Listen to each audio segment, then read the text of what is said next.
प्रकृति भ्रमण के दौरान सभी बच्चों ने पदार्थों के पृथक्करण के बारे में सीखा, पर साहिल के मन में अभी भी पदार्थों के पृथक्करण को लेकर बहुत से सवाल उठ रहे थे। साहिल यह सब सोचते हुए घर की तरफ जा रहा था। पदार्थ तो अलग अलग प्रकार के होते हैं। क्या हर मिश्रण में से पदार्थों को किसी न किसी प्रकार अलग किया जा सकता है? साहिल ये सब सोचता सोचता घर पहुंचा। आज का दिन कैसा रहा बेटा? बहुत अच्छा माँ। आज कला प्रदर्शनी के लिए हम सब कुछ सूखे पत्ते तथा कंकड़ इकट्ठा करने गए थे और वहीं पर रोहित भैया ने हमें विभिन्न पदार्थों के मिश्रण को अलग अलग करना बताया। अरे वाह, आज की कक्षा फिर बागीचे में ही हो गई। पदार्थों को मिश्रण में से अलग करना, उसकी क्या जरूरत है? तो क्या चाय पत्ती के साथ पियोगी? साहिल, रिया कुछ सीखना चाहती है, ठीक से समझाओ बेटा। सॉरी माँ। मुझे नहीं, रिया को। सॉरी रिया। रिया, क्या तुमने घर पर कभी चावल या दाल को बनते देखा है? हाँ भैया, पापा या माँ जब भी खाना बनाते हैं मैंने सब देखा है। तो जब चावल बनाने हैं तो सबसे पहले क्या करते हैं? सबसे पहले चावल को एक बड़ी थाली में लेकर उनमें से कंकड़ या पत्थर या कोई और अशुद्धियों को निकाला जाता है। तो चावल और अशुद्धियाँ, यह एक मिश्रण है। क्या उनको अलग अलग करना जरूरी है?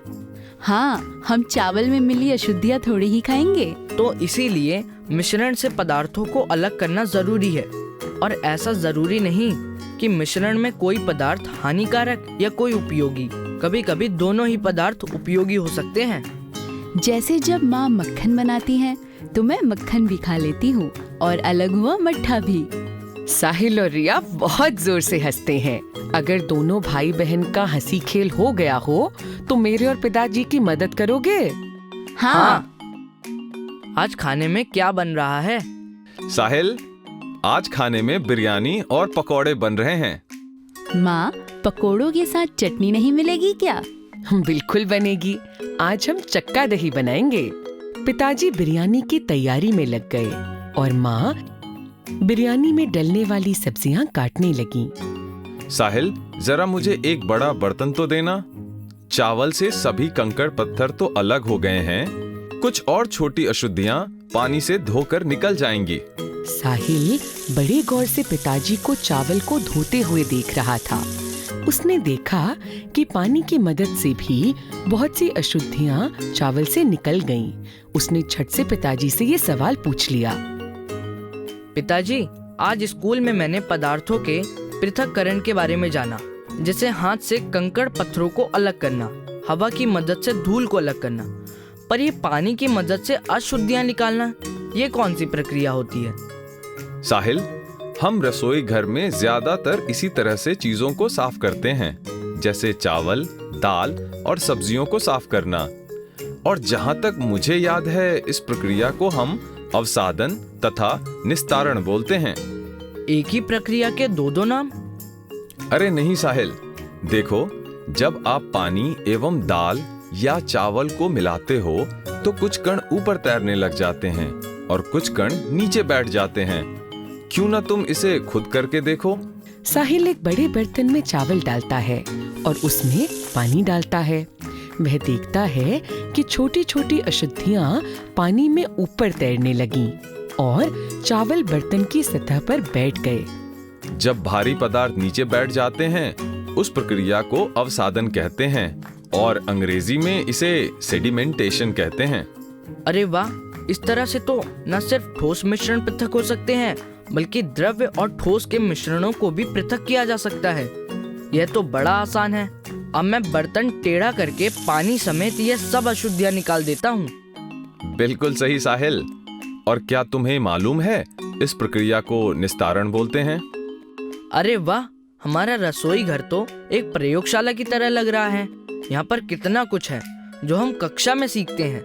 अच्छा, अब प्रयोग ही करते रहेंगे या मेरी भी कुछ मदद करोगे? माँ, हम चक्का दही कैसे बनाएंगे? बहुत आसान है। इस दही में से सारा पानी अलग करना है, बस। माँ, इसमें भी तो दो द्रव्य पदार्थों को अलग किया जा सकता है। क्या मैं कोशिश करूँ? साहिल ने बर्तन टेढ़ा करके पानी निकालने की कोशिश की, पर पानी की एक बूंद भी अलग नहीं हुई। बेटा, यहाँ निस्तारण और अवसादन की प्रक्रिया नहीं, दही से पानी अलग करने के लिए हमें कपड़े में दही को थोड़ी देर तक रखेंगे और कपड़ों के छिद्रों में से सारा पानी अलग हो जाएगा और चक्का दही तैयार हो जाएगा। अरे वाह, यह एक और तरीका है दो पदार्थों को अलग करने का। और इसे निस्यंदन यानी फिल्टर करना बोलते हैं। यहाँ कपड़ा एक फिल्टर की तरह काम कर रहा है। माँ, हम इतना सब कुछ बना रहे हैं, हम कुछ पीने के लिए भी बनाते हैं। माँ, नींबू पानी बनाते हैं, वह तो मुझे भी बनाना आता है। अच्छा ठीक है, जब तक आपके पिताजी और मैं खाना लगाते हैं तब तक आप दोनों नींबू पानी तैयार कर लो। रिया, पहले बहुत थोड़ा सा पानी लो, इसमें चीनी घोलो, तब तक मैं नींबू लेकर आता हूँ। रिया ने थोड़े से पानी में 4 चम्मच चीनी डाली और उसे घोलना शुरू किया। साहिल भैया, मैं बहुत देर से इसे घोल रही हूँ, पर बची हुई चीनी गल ही नहीं रही। तुमने पानी बहुत कम लिया है, थोड़ा और पानी डालकर देखो। थोड़ा और पानी डालते ही बाकी बची हुई चीनी भी घुल गई। अरे, ये चीनी तो घुल गई, पर कम पानी में ये चीनी क्यों नहीं घुल रही थी? माँ ने ये सब सुना और वो रिया और साहिल के पास आईं, क्योंकि यह घोल अब संतृप्त विलयन है। संतृप्त विलयन मतलब? पानी की कुछ मात्रा में सिर्फ कुछ ही चीनी घुल पाएगी। जब पानी में चीनी घुलना बंद हो जाए, मतलब कि वह संतृप्त विलयन है। माँ, अब मेरी बुद्धि का भी संतृप्त विलयन हो गया है और पेट खाली। सभी हंसने लगते हैं और खाना खाने की तैयारी में लग जाते हैं। तो देखा, आज रिया और साहिल ने माँ पिताजी की मदद करने के बहाने बहुत सी बातें सीखी। आप भी अपने घर में ही विज्ञान की बहुत सी बातें सीख सकते हो।